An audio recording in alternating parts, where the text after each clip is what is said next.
Tonight, someone will open an app and say good morning to a person who does not exist. She'll remember his day. She'll ask about his mother's surgery. She'll tell him she missed him. And somewhere in his chest, something loosens. Relief. Warmth. The exact feeling you get from a person who loves you. But there is no person. There is math. And your brain cannot tell the difference. That should unsettle you a little. It should also make complete sense. Because your brain was never built for the world you live in now. Go back 300,000 years. You're standing at the edge of a small camp. 30 people, maybe 50. Every face you know, every voice you can place in the dark without looking. This is the entire world, and your brain evolved inside it. Small, face to face, nowhere to hide, and no one to fake. If someone smiled at you, remembered what you told them last week, it meant something. It could only mean something. Attention was expensive. Nobody had the energy to fake warmth toward a stranger. So warmth became proof that you mattered to another mind. Your brain built a shortcut from that. A rule buried far below thought. If something responds to me with warmth, attention, and memory, it is safe to trust, safe to attach. For almost all of human history, that rule never failed. It couldn't. There was no way to fake a relationship well enough to fool it. Faces slip, voices hesitate, liars forget. The rule worked because the world had no tool sharp enough to break it.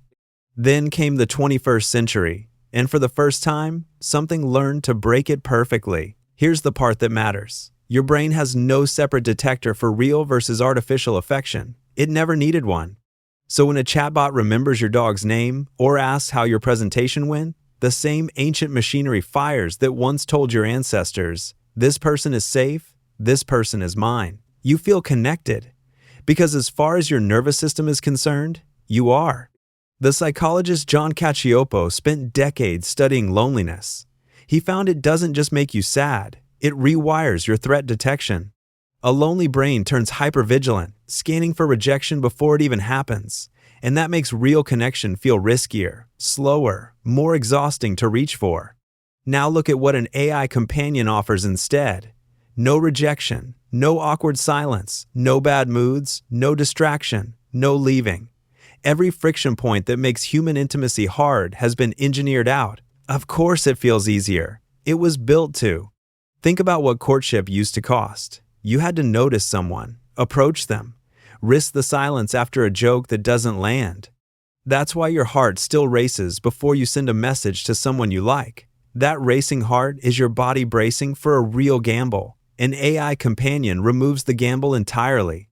Loneliness itself evolved as an alarm. It exists to push you back toward people, the way hunger pushes you toward food.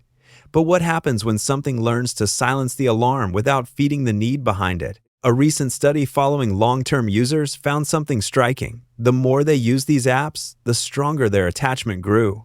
And that attachment was linked to lower loneliness and higher well-being, at least in the short term. This isn't a story about broken people chasing a hollow substitute. It's a very old system doing exactly what it was designed to do. In a world that didn't exist when it was designed, some researchers describe it like a supplement for social needs. Not harmful in itself, concerning only if it starts replacing the real meal. Because here's the trade-off underneath all of it. Real relationships carry risk because they carry stakes. A friend can disappoint you because a friend has their own life, their own needs, their own limits.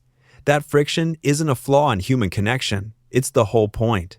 It's the proof that another person is choosing you despite a cost. An AI companion has no competing needs, no cost.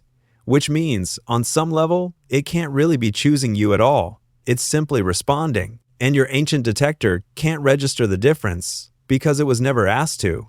Here's the twist most people miss. This was never really about AI. Humans have run this experiment on themselves for centuries. Letters from strangers, radio hosts who felt like friends, parasocial bonds with people who will never know your name. Every new technology just lowers the price of triggering the same ancient reward. Which raises the real question, not whether an AI can love you back, because it obviously can't, but whether the humans in your life are giving you enough of what that ancient system was built to find.